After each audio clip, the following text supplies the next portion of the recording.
Bismillahirrahmanirrahim. Assalamualaikum warahmatullahi wabarakatuh. Halo pemirsa, sampurasun. Pemirsa, sahabat kaum muslimin dan muslimat, salat merupakan rukun Islam yang kedua dan menjadikan ibadah yang paling utama setelah dua kalimat syahadat. Terlebih, salat juga merupakan tiang atau fondasi agama, satu amalan yang sangat penting untuk bekal kita di yaumil akhir nanti. Salat suatu ibadah yang meliputi peragaan tubuh yang khusus dimulai dengan takbir dan diakhiri dengan salam atau taslim.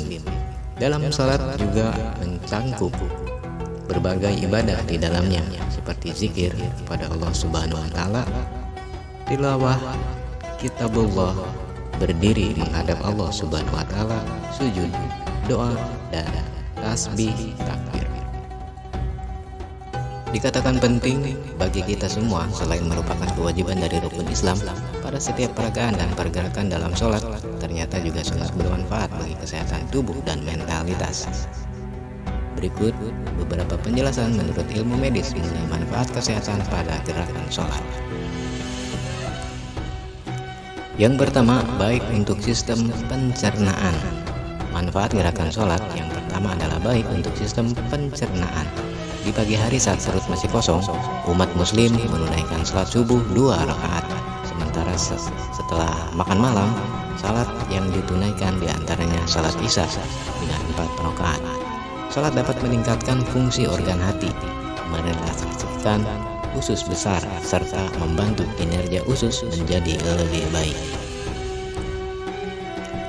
Yang kedua, melancarkan aliran darah.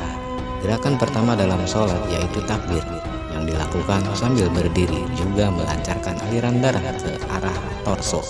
Selain takbir, manfaat sujud untuk kesehatan dari sisi sains adalah membantu aliran darah ke otak karena posisi kepala berada lebih rendah daripada jantung.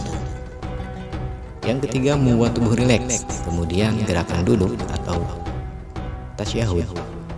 Pada saat duduk di antara dua sujud ataupun duduk tahiyat, bagian paha, lutut, tulang belakang, dan persendian berada dalam posisi yang memberikan efek relaksasi ke seluruh tubuh.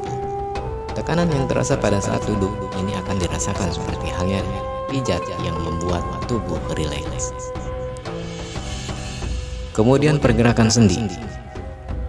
Lalu manfaat sholat juga tak lepas dari gerakan persendian saat menunaikan setiap posisi sholat. Ketika sendi bergerak dan saling bertumpu, maka akan ada aliran nutrisi dan oksigen ke seluruh tubuh.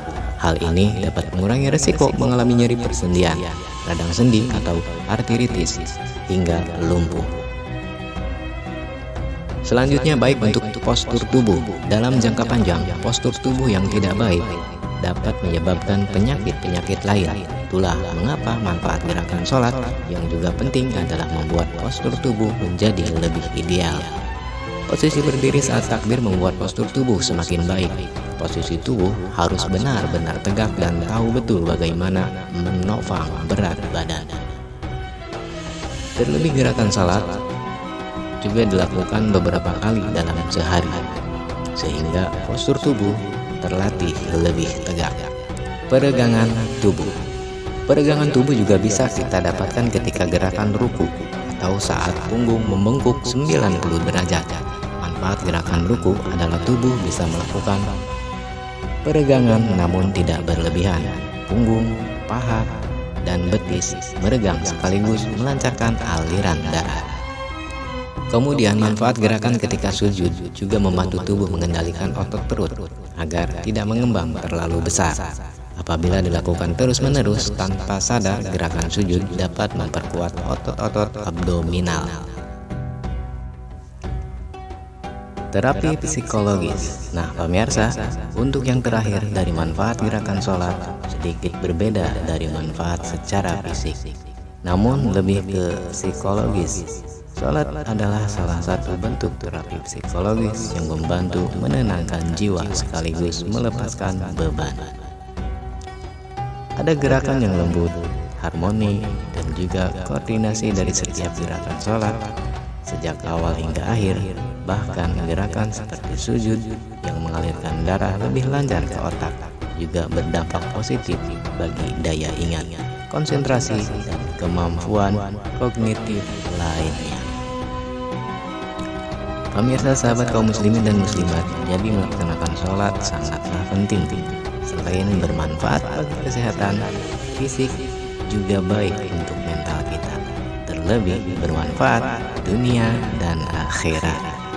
Jadi lakukanlah gerakan dan bacaan sholat dengan baik dan benar, dan semoga Allah Subhanahu wa Ta'ala menerima ibadah sholat kita dan mengampuni segala dosa-dosa kita. Saya cukupkan sampai di sini. Mohon maaf jika ada kata yang salah. Rabbana atina fid dunya hasanah wa fil akhirati hasanah wa qina adzabannar. Akhirul kalam, wabillahi taufiq wal hidayah.